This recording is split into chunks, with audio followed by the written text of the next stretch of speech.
Israel is actually a great example. Not every country recognizes Israel, but that doesn't change the facts.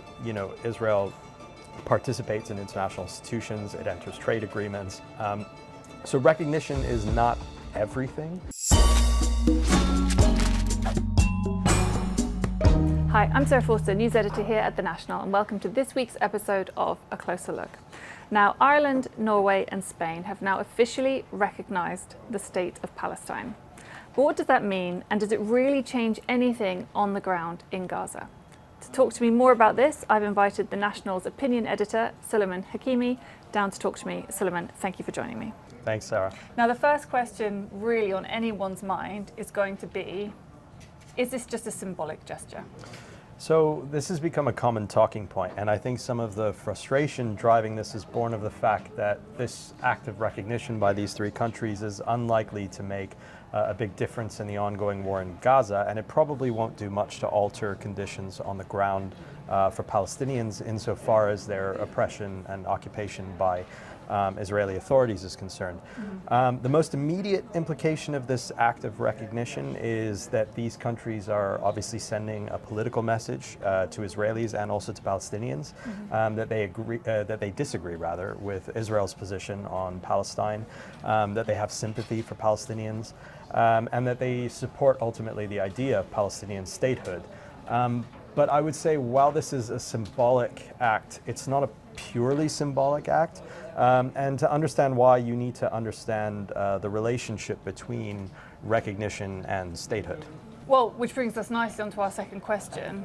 What is the relationship between recognition and statehood? What really is the difference? So for most of us, people like you and I, who have the privilege of being born in established states with strong institutions, we tend to think of statehood as a very concrete, objective condition. It's very tangible. We live in a state, we accept its authority, its regulations, we interact with its institutions very regularly. I mean, when I was growing up in Canada, I knew I was in Canada. I knew I was crossing the border to the US when I crossed the border to the US. When you use your British passport to travel, you hand it to an immigration officer and he accepts it and stamps it, and in doing so acknowledges a relationship between his country and Britain. So it feels very objective. Now that sensibility underpins what is the standard theory of statehood, which is called the declaratory theory of statehood. And that says that a state exists through certain objective criteria. Now, these criteria are summarized in what's called the Montevideo Convention from 1933. And it says that in order to be a state, you have to have three things. So one is a defined territory. The second is a government. And then the third is the capacity to enter into relations with other states. And that seems simple enough.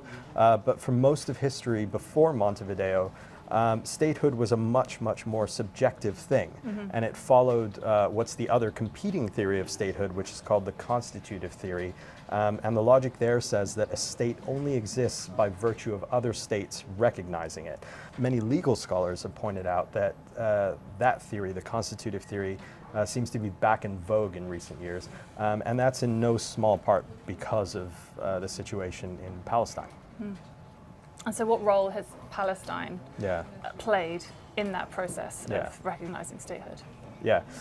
So, I mean, if you look at Palestine through the lens of the Montevideo criteria, it's not immediately clear that Palestine is a state. So does it have a defined territory? Well, most countries recognize the what's called the pre-1967 borders of Palestine, which includes the areas under Israeli occupation. But obviously that's disputed, and it's far from settled under international law.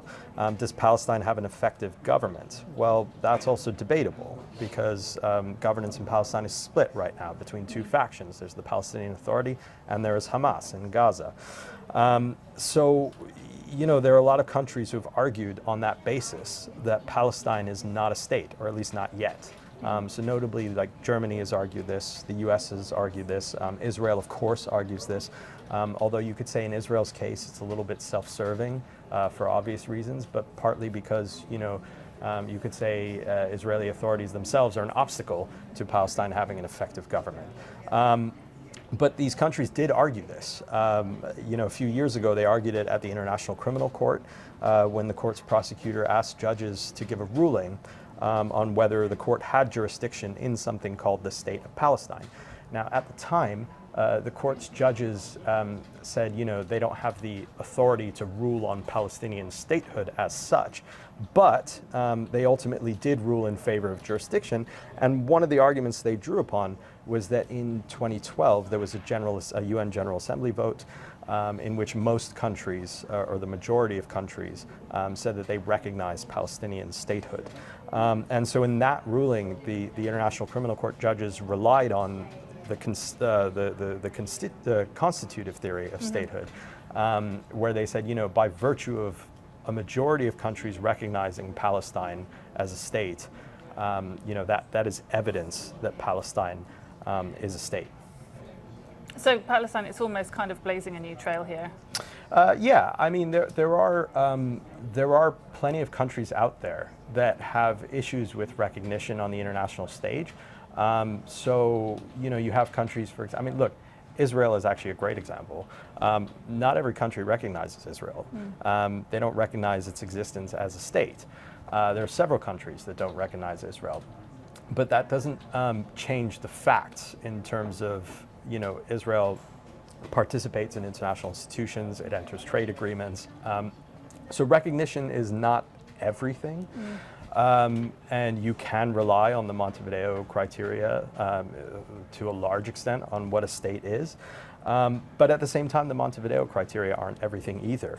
There are plenty of territories that claim statehood, and many would argue they fulfill all the Montevideo criteria, but they're not widely recognized. So take, for example, Somaliland, North Cyprus. It's the reality is, like, the declarative and constitutive views of statehood. They kind of have a circular relationship where it's not, you don't need all of one or the other. You kind of need most of both. So as you say, it's kind of symbolic, but it's not. Let's talk about literal, tangible changes that are going to happen now, both on the ground in Gaza and in these countries. Sure.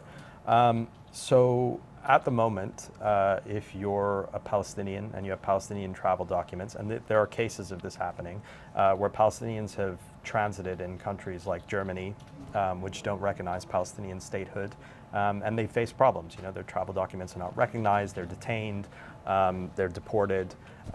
This has happened.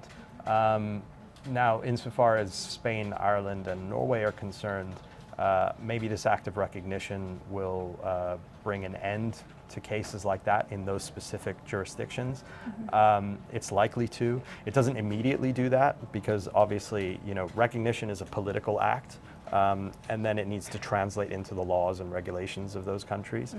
So I don't think, it's like, as of right now, I'm not sure how much has changed logistically for Palestinians who might be resident in those countries or traveling to those countries. But it does lay an important groundwork for future changes. It also changes, the kinds of interactions that Palestinians can have with those countries through their institutions, right? So if you have Norwegian institutions recognizing Palestinian institutions, that affects all kinds of things like educational exchanges, like high-level diplomatic talks, a whole variety of agreements. So we might see some immediate changes. And what about on the ground in Gaza? Well, on the ground in Gaza, I would say that there will be no immediate changes. But, maybe this will help build a picture in Israel for Israeli voters that the momentum is changing. In Israel right now, it's a very contentious issue on whether Palestine should even get the right to a state. Sadly, that is, that is a big issue in Israel. It's an open question. There are a lot of Israeli politicians who have openly said, I think the Prime Minister is one of them, and he's openly said that, under my leadership, there will be no Palestinian state. But again, I would say that if the global consensus is very strongly in the direction that a Palestinian state already exists, so that might influence some Israeli voters to take a more pragmatic approach rather than what I would call right now a denialist approach. All right, thank you so much, Sullivan. Well, that's it for this week's episode of A Closer Look, brought to you from right here inside the National's newsroom. Thank you so much for joining me. And remember, if you want to see any of our previous episodes, you can find them all on our YouTube channel.